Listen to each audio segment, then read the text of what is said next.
Mais dans le dévot, l'explication que le pasteur Mohamed donne sur ce verset m'a ouvert les yeux sur deux choses que je ne comprenais pas. Première chose, c'était que euh, Dieu veut que nous soyons prospères. Dieu n'est pas responsable de la pauvreté que parfois, ou la misère que parfois les gens vivent.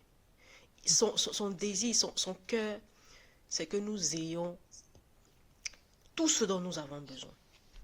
Dieu est pour l'abondance. Dieu aime l'abondance. Sincèrement, ça m'a touché. Après, je me suis dit, maintenant, ce que tu vois à l'extérieur, ce qu'on voit à l'extérieur de toi, de moi, c'est ce qui se passe à l'intérieur. Yeah. C'est la résultante. Mais tu vas dire, ah non, mais c'est la résultante de ce qui tu as dans ta tête, dans ta pensée, dans ton cœur. En fait, ce n'est que le produit, la conséquence. On a que la partie visible de l'iceberg, mais à l'intérieur, c'est même encore pire. Et je me Mm. suis dit, mais waouh, j'ai commencé à dire, ok Seigneur, on va énumérer tous les domaines que je vois, que je n'aime pas, que forcément peut-être toi tu n'aimes pas, et qui montrent qu'à l'intérieur, ça se passe même encore pire. C'est assez pire. Et sincèrement, c'est un exercice, il faut être honnête.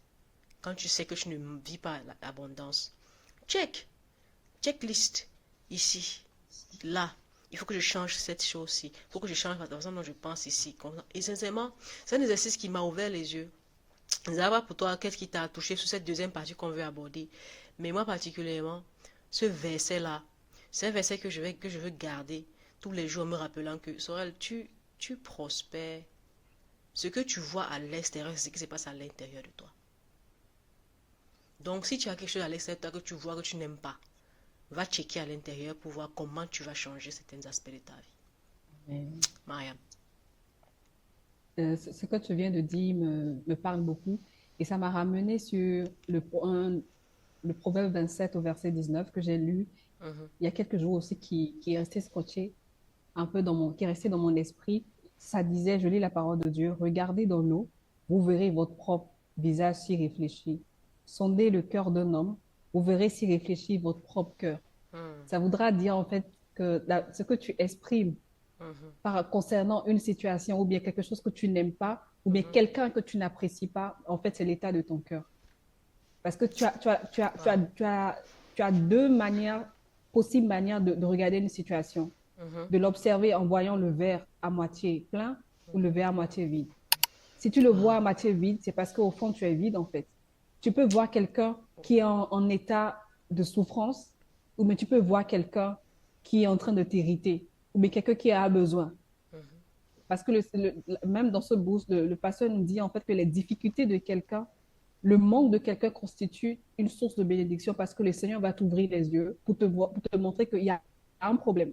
mhm, Mais quand toi, tu vois un problème, qu'est-ce que tu vois? Est-ce que tu vois une limite, genre telle personne est en train d'exagérer, telle personne est en train de faire ci, telle personne ne se comporte pas bien, ou mais est-ce que tu vois que telle personne est en train de souffrir? Telle personne a besoin d'amour, mhm. telle personne a besoin d'intercession. Qu'est-ce que tu vois? Dans une situation de crise, il y a l'opportunité.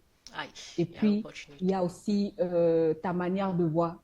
Parce que souvent, on a un mindset parfois réduit qui nous empêche de voir l'opportunité. Donc, bon, on va pas s'étaler sur ça. Voilà un peu.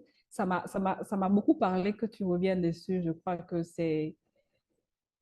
ça continue de me parler. En tout cas, merci beaucoup pour ce rappel. Oui, oui, moi, Et moi, oui, vas-y, oui, vas-y, pardon.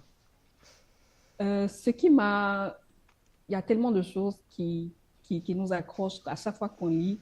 Mais de mois en mois, au-delà de la lecture, en fait, le Seigneur nous fait la grâce de vivre les dévots, mais de manière pratique. C'est-à-dire, puisque aujourd'hui, l'objectif, c'est de nous, on ne sait pas les dévots, ce sont les boosts, Hmm, ça va c'est de venir. nous accompagner au quotidien. Je me rappelle à un culte récemment, le pasteur, il faisait, mais est-ce que vous avez lu ce dévot ce matin? Et puis tout le monde a fait, non, non. Et puis il fait, oh, vous lisez pas. En tout cas, j'ai la foi quand je vous allez lire, quoi.